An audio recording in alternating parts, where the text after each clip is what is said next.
All right, so today we're going to continue to build off of what we began on Monday, in that we're still working with topic 2.1, where we are classifying matter. So we're using a lot of the same vocabulary, like pure substance, pure substance, element, compound, and then mixture, homogeneous, heterogeneous, those types of things.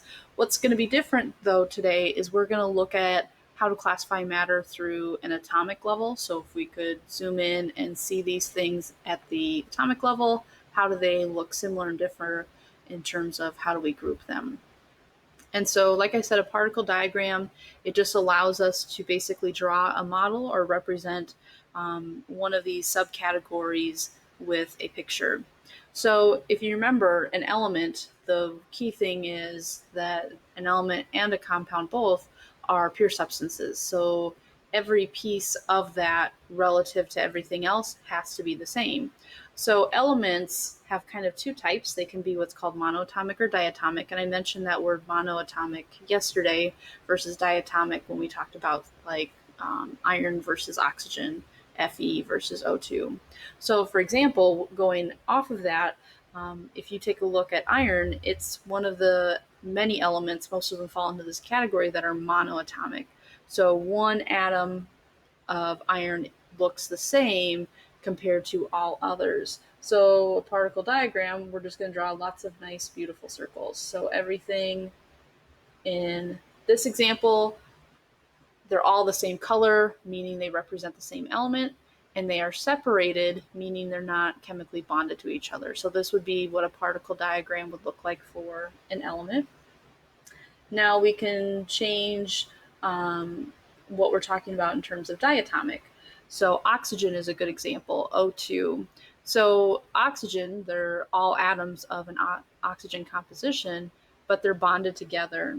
So what you see in a diatomic situation is that they're of all the same variety, except they're bonded together. And by having our circles, which again are representing atoms here, touching, means they're bonded together. So again, this could be an example of, say, iron, Fe, and this would be something like O2.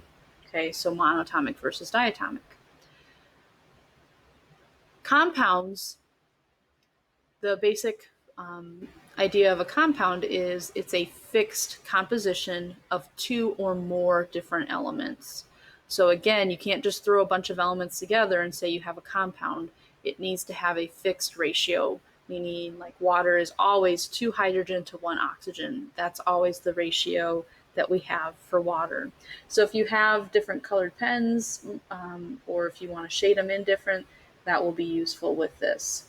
So here's one example, is we could have a purple atom that could be carbon, for example, bonded to this red atom, which could be an oxygen.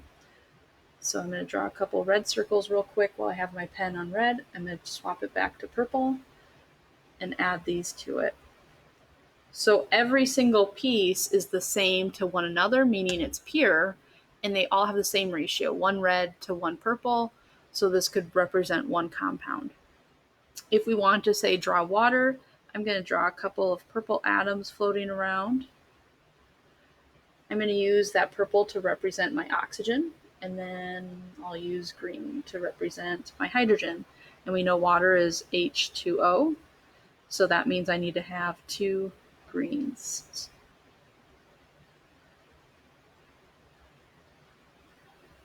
Okay, so when you look at the screen, we can see that they are pure substances, that everything in this box here is the same. Everything in this box is the same to one another. Everything's the same here and here. That's what makes them pure. The difference, again, that divides these two types of pure substances is that the right-hand side compound, we have 2 different elements, and again, we're representing that with our different color circles. Everything on the left-hand side is of the same variety. There's just the subcategory of a monatomic versus diatomic. Moving on, I'm not really going to do particle diagrams with distinguishing homogeneous versus heterogeneous. We're going to just lump everything into the mixture category. We're just not going to break it down into a further subtype. So let's just say we want a mixture of 2 different elements. So we could have here, I'm still on green. And then I need another element, so I'm going to pick another color. I'm going to go back to blue here. And I could even make that a diatomic element. Okay, so we can see that we have an element represented by green and a diatomic element represented by the blue. We can mix together what would a mixture of two compounds look like. So an example of what that might look like, and just give me a minute to draw a few red circles here.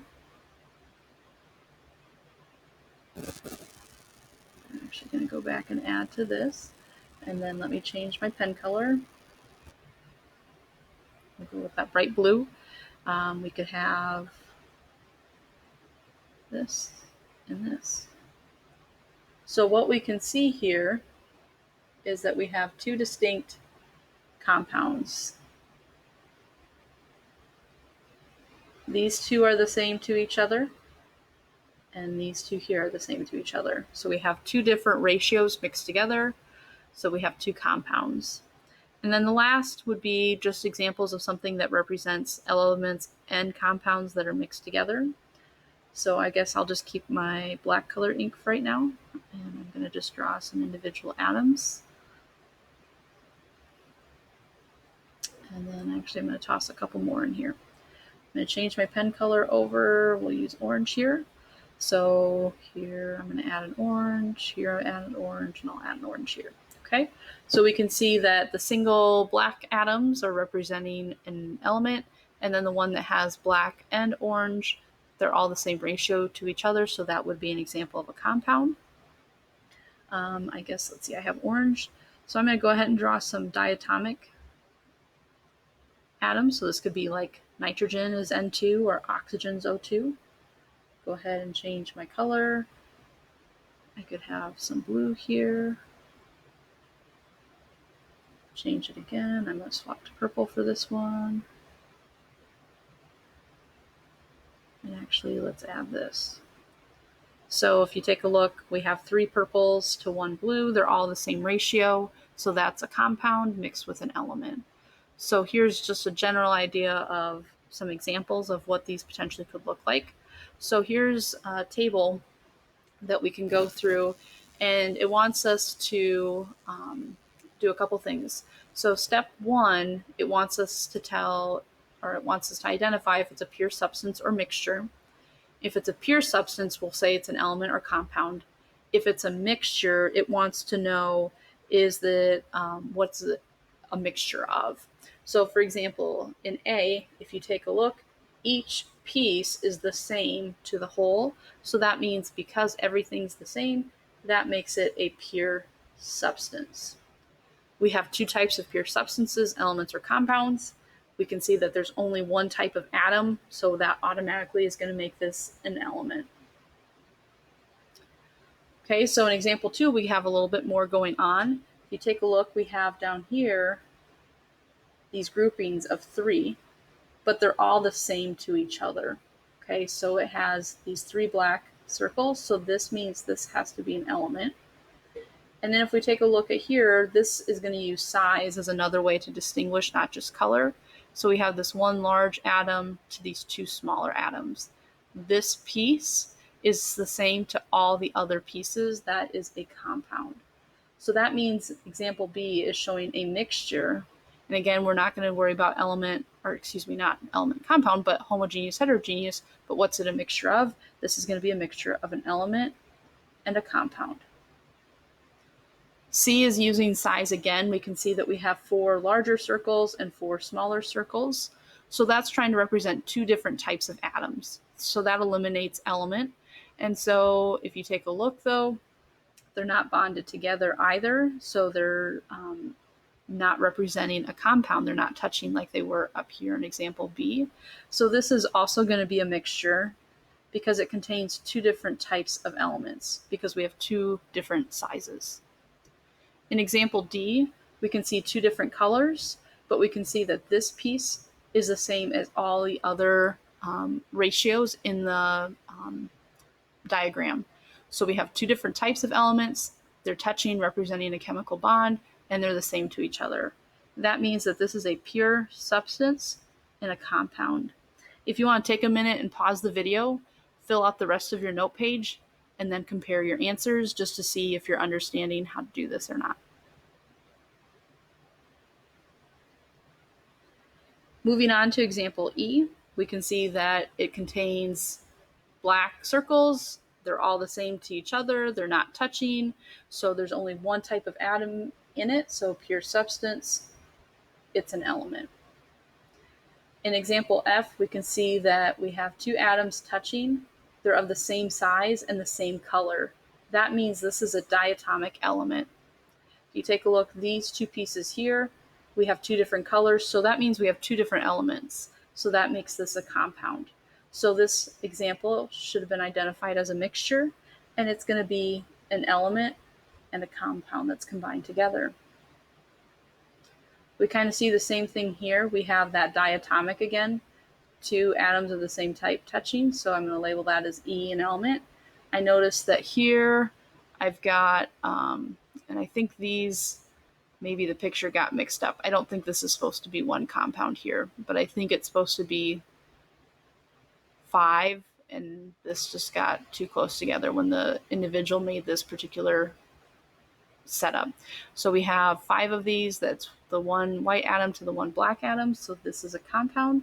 So yet again, we have a mixture, and this is specifically a mixture of an element and compound. And last but not least, we have 4 of these large atoms to 6 of these smaller ones. They're not touching, representing no chemical bond. So this is not a compound. And because they are of different sizes, meaning different elements, this isn't going to be a pure substance. So this will also be a mixture, but because they're not touching, there's no chemical bond. So it's a mixture of 2 elements. So we're still using a lot of the same information from Monday. Your homework is going to be very similar to this in that, can you look at a particle diagram and classify it as a pure substance, and then into the subtypes element compound, and then can you identify a mixture?